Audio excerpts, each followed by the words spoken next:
Welcome back to the SportsMax Zone. Football is where we kick things off on today's show.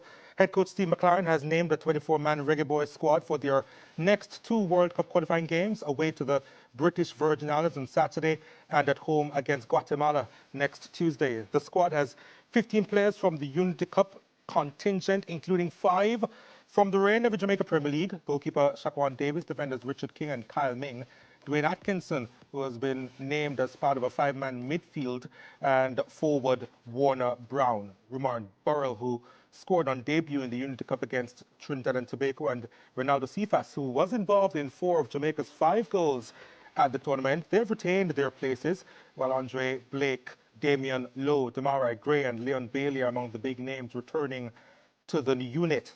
The 25-year-old Tyrese Campbell, who plays for the English Championship side Charlton Athletic, has received a maiden call-up, while 32-year-old Ravel Morrison is also part of the setup.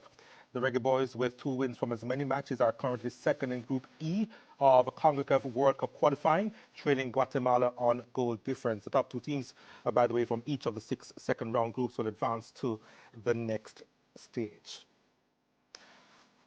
Well, let's get to some perspective on the squad named, and for that we are joined by the man himself, the Reggae Boyz head coach Steve McLaren. Welcome to the SportsMax Zone and to our studios for the first time, I believe. Yeah, it's great, it's fantastic. A little bit of makeup and a little bit of comedy from you 3 before we came on, so it's... Comedy? Yeah, well... Wow, all right. Fan or supporter? It's a good question. All right, so let's get straight into it. And first port of call would be Ravel Morrison and his inclusion in the squad. You said a few weeks ago about the fact that he wasn't playing at the level that you'd want him to play in terms of the club where he was at. He wasn't having a lot of playing time as well.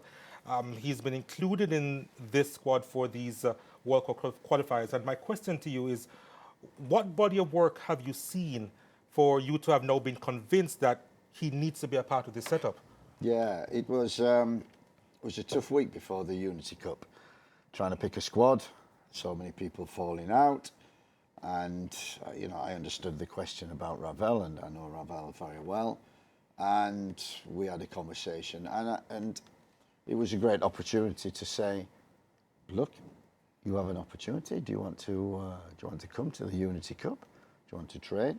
Maybe get some minutes and just get back in the flow of the Jamaican national team? And no hesitation, he said, of course I would. And so we invited him in. He trained for a week. He was excellent. He came on for minutes in the 2 games. And he was great around the place, as I thought he would be. Trained really well, looked fit. When he came on, gave us a little calmness to the game. And I just thought that's something that we need, definitely against BVI. When maybe we come up against a very low block defence, very difficult to break down, we need creativity. There's no one better creative than Ravel Morrison. So for that reason, and also his experience, his energy, his attitude around the place is quite infectious, and that's always a big plus. So I gave him an opportunity, and he did everything possible to stay in my mind. He stayed in my mind, and he stays in the squad, and he has another opportunity to prove people wrong from what he's doing. But there's still an understanding there that that boy's got too much ability, too much talent to be playing in Dubai. He should be playing in Europe, definitely the UK. And that may be a possibility, and if that is, that will certainly help him in the long run. Coach, I see that you're very big on intangibles, right? But you made a hard line in the press conference today about Shamar Nicholson and the fact that he hasn't been playing in Mexico, and speculated on the fact that he may not be fit because he has been playing for a while, right? What's the difference between both Nicholson and Morrison in terms of them being given that opportunity to try and impress you in the days leading up to these matches? And is it more leaning to the intangibles that you can explain now? Yeah, absolutely. Shamar, I've loved Shamar from even before, when I watched him before I got the job. Mikel Antonio was a number 9. number one without a doubt, and Shamar was behind him, impacted well. He's my kind of number 9, big, strong, he's good in the air, can hold the ball up, he's quite athletic, can run behind, can score goals, and so he was included in every squad up until the Unity Cup. So he was at St Vincent, and I've been following his progress. And the key thing is that Shamar, unfortunately, finished on the 20th of April, his season. So from the 20th of April, he's had a break from football and hasn't played football. I think he's maybe back in pre-season now in Mexico. But the key thing was that Ravel in Dubai has been regularly training and has been playing every week, and he comes with a certain level of fitness. And last week wasn't the time to bring Shamar in and get him up to that level because it's only a week. Okay. And people who play for Jamaica national team have to be fit. We can't build them up to fitness. So that was basically the reason. It's bad timing for Shamar and good timing for Ravel. So Shamar is, and I spoke to him, the door is not shut. The door is wide open for him. All he has to do is perform in the club. He has to get off the bench and start playing first team football. He has an opportunity to do that in pre-season and before the World Cup qualifiers. Hopefully we get through to the group stage. So he has an opportunity to do that and to show us that he should be. And so, like all players, I'm looking for a reaction. You've named 5 midfielders in the squad, and I know that a lot of Jamaicans feel that, where will we get the talented players from to be a part of the squad for here on and in the future. And I'm sure you've been asked that question as to where will you find those talents, because it's been a problem holding midfielder as well as the creative midfielder. You said you've brought in Ravel just for that purpose. You've added a Dwayne Atkinson who's been listed as a midfielder. What's your vision in terms of how the Jamaican midfield should operate? I always have a principles and a thing in mind with the midfield.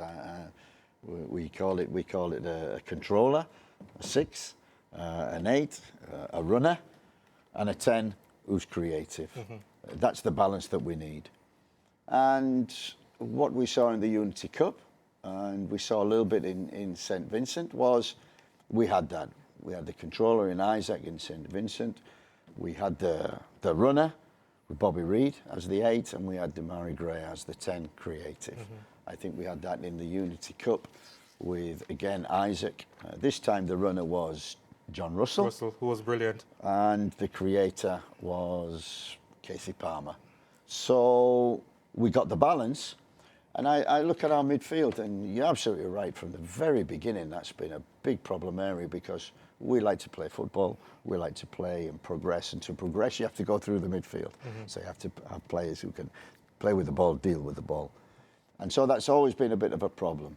So we've tried, and we tried in the Unity Cup to negate that problem a little bit and maybe go around opponents instead of going through the middle of opponents.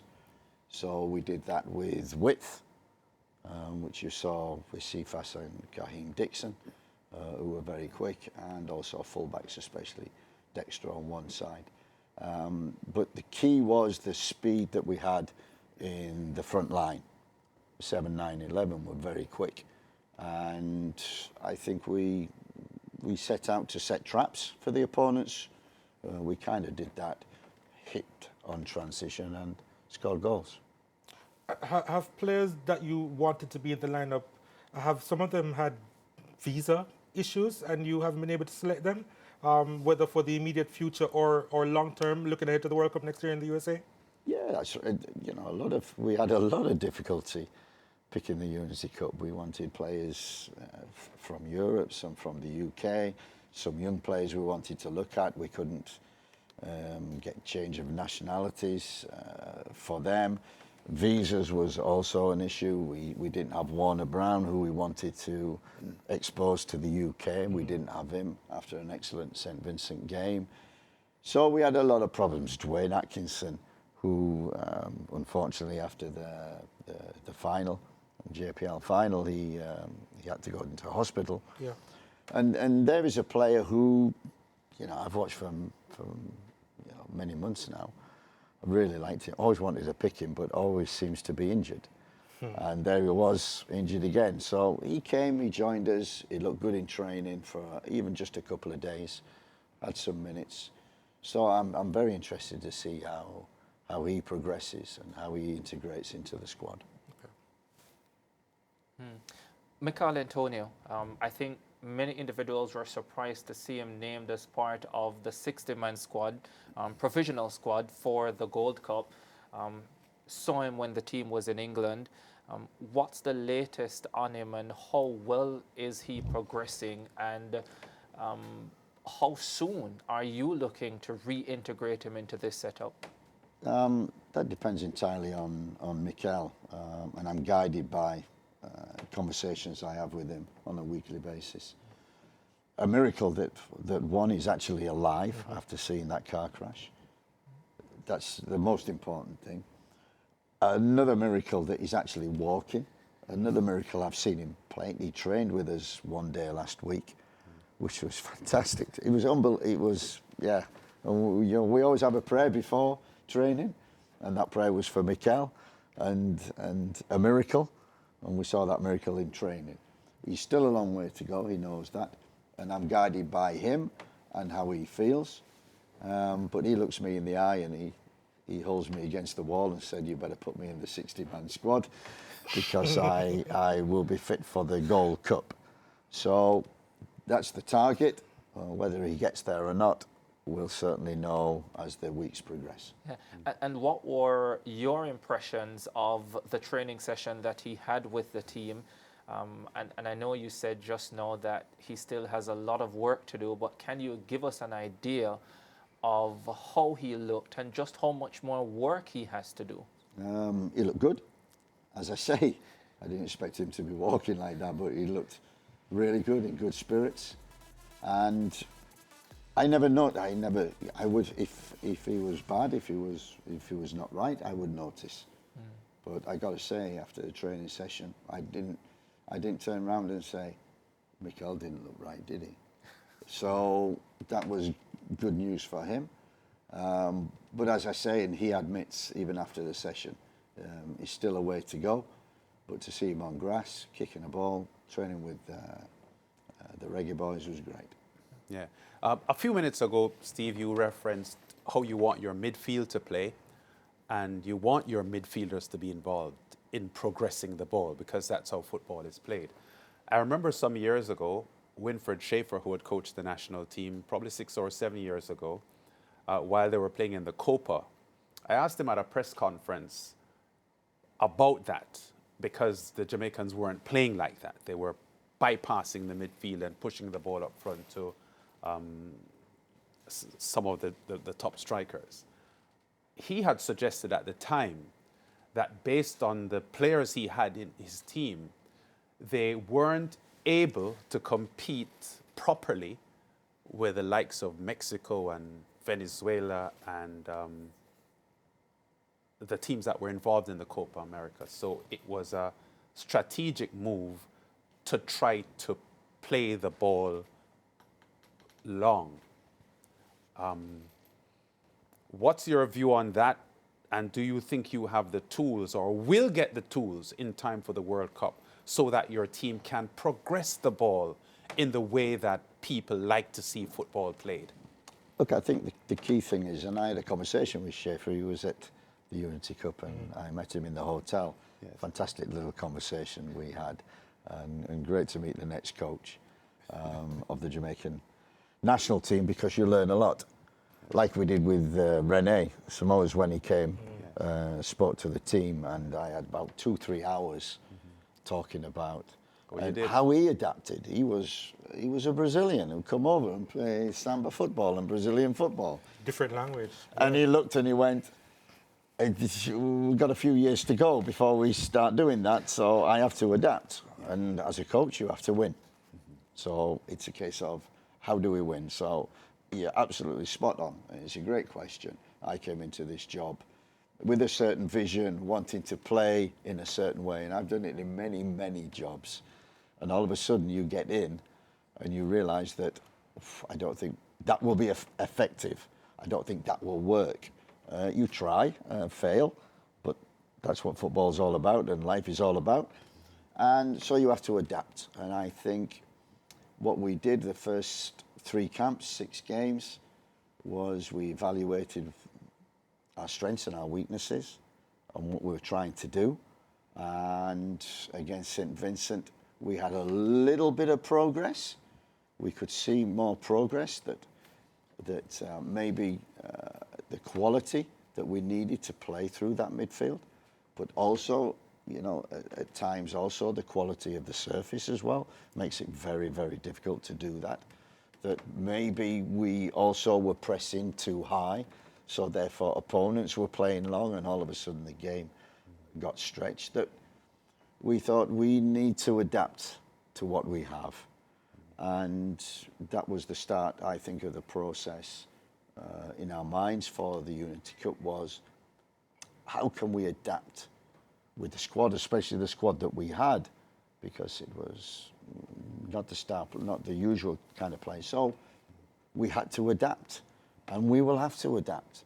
And to win football matches, if we have to play a certain way, if we have to play long, we will play long at times. If we feel that we can progress, we will progress.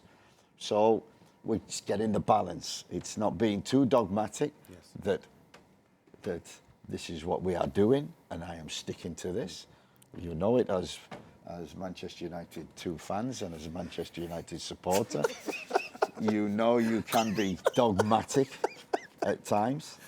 And I've learned throughout my career that to be dogmatic and to be like that doesn't win your football matches. Players win your football matches, and you've got to play to the strengths of the players. And I think in the Unity Cup, what we did for the 2 games was play to the exact strengths of everybody in that squad.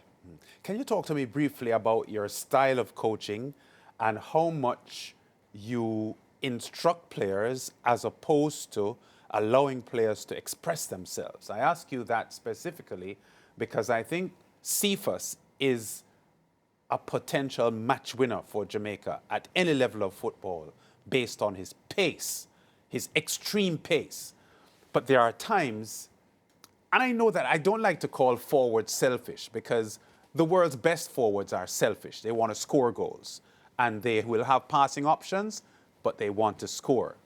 But there are several times I see Cephas playing and I see him with passing options that could benefit the team better, and he chooses something else to make an extra dribble or to try to shoot at goal. How do you talk to a Cephas? Are you satisfied with him? Do you allow him to express himself on the field, or do you try to mold him into the kind of player you want him to be? I think it's a great question. And as a fullback, if you were fullbacks, gentlemen, would you want Cephas coming up against you? No. Exactly. So he plays to his strengths. And, you know, we've said to our wingers, we want to be like Cephas. If you've got speed, run. And that means run behind defenders, because defenders hate that. But then, you know, top players wherever, top, sub-top, average and below, are all defined by decision-making. And you are correct. Decision-making is when you play that final pass, extra dribble. Can you see the pass? Can you see that? You know. So it needs a lot of coaching and a lot of repetition on the field to educate that. So at the present moment, Cephas, I know, and the UK knows now, that he has the potential. He could play in the UK with that speed and what he's got, and you know, and we've talked about his quality of crossing and left foot, right foot. You never get 2 better left foot crosses than what he produced in the Unity Cup. They were fantastic. So he's got the ability, and you are quite right. He's still young, and he has to develop. So we talked a lot about this in the development of younger players in terms of education. In the UK, they get educated from 6 or 7 years old to be intelligent, to know the game. And it's one thing that we've talked about in the JPL on younger players, that is the first thing that needs to be done. So CFAS is maybe, and I call a lot of Jamaican players late developers, because even at 24, 25, you know, if you would think in the UK, 24, 25, if they're not playing at the top level, they never will. That's it, yeah. But here, I think there's a possibility that they can. Kaheem Dixon is a perfect example of that. He's gone into Charlton. He's not played a game or really sat on the bench that much for the first team. Yet he's progressing. He's put on a lot of weight. He's in the gym. He's learning. He's being educated. He knows he's got that enthusiasm to do the job. And Charlton are treating him very, very well. And it's a perfect example for any young Jamaican player that's what they have to go through. They have to become not just streetwise, but football-wise as much as anything else. And CFAS is a perfect example of that. I think he can be a late developer. The key is, can he learn, can he take it in, and then can he deliver that message? Yeah, coach, it potentially gives you a selection nightmare, especially going into the next few matches. Leon Bailey is back, Demarai Gray is back, and I can just see Jamaican fans saying on Saturday if CFAS is not in the starting lineup, oh my God, what is McLaren doing? Jamaican fans are supporters. Yeah, that's right. And don't worry, I'll be looking in the mirror, and I have often done it, looked in the mirror and said, what are you doing? Why are you leaving him out? You know? But we will see come Saturday. But as I said right from the beginning... Hold on, is it that you're not sure? No, I'm sure I know. You're just not telling us. Definitely not telling you. I'll tell the supporter, but I won't tell the fans.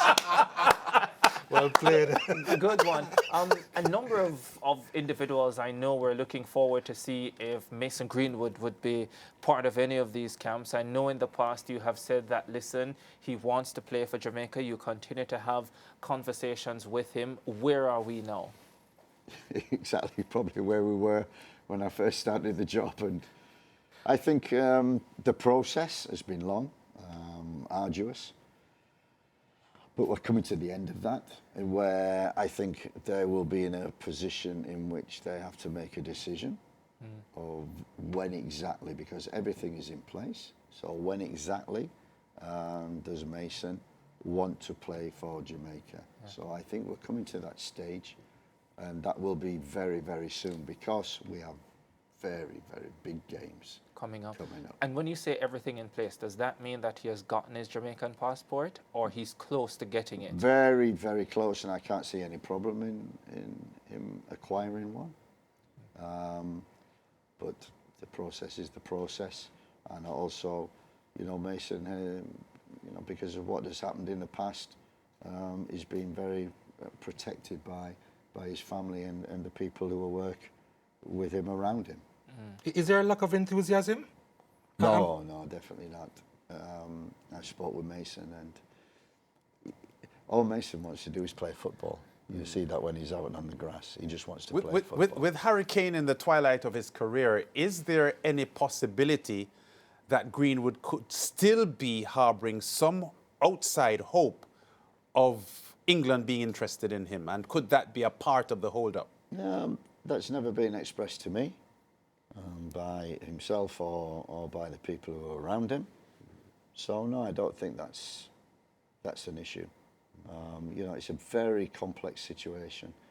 And when you were in the UK, at the time that was happening, you know, that was traumatic. Pressure. That was traumatic for a young player to go through what he went through. So we understand, we back off, and we certainly say, you know when you're ready, and hopefully that will be soon, but we are dictated to by Mason and his people. Yeah, Coach, we're fast running out of time, but one quick one. A number of Jamaica Premier League players were in the Unity Cup squad, 5 of them for the 2 World Cup matches coming up. Have you ever felt pressure to select? No, That was quick. no. Because I've been asked the question so many times. Look, we had a camp in January, February, played Trinidad twice. It was an opportunity. I had a week working with the JPL players. They were great. They were great. There was so much enthusiasm. There was so much energy in the room that I thought, wow, we've got to use this. This is Jamaica. We've got to use it, you know. And so at St. Vincent, I think I picked 10 also to do the job. And within that, you know, Richard King has started to come through. And we like the looks of everyone that we brought. Warner Brown made a sensational debut for us. So for me, when you're playing CONCACAF and you're playing Caribbean football, who knows Caribbean football?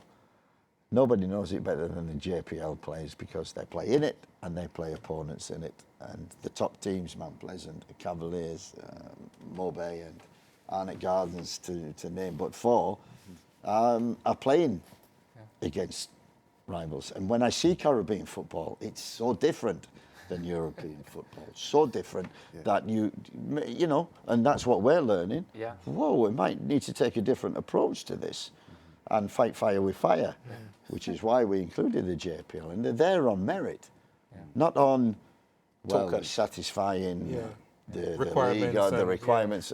No way, because somebody was saying, I think Simon, our knowledgeable pressman, was saying that, you know, a year ago for the Copa, there was no local players. You know, and we've picked 10 for St. Vincent. I don't know how many, 9 or 10 for the Unity Cup. And we're picking another 5 for World Cup qualifiers. So, and they're there on merit. Yeah. That's the key thing. They're there on merit. 30 seconds, coach. Ramon Burrell. Yeah, unbelievable. There's someone who, again, a late developer.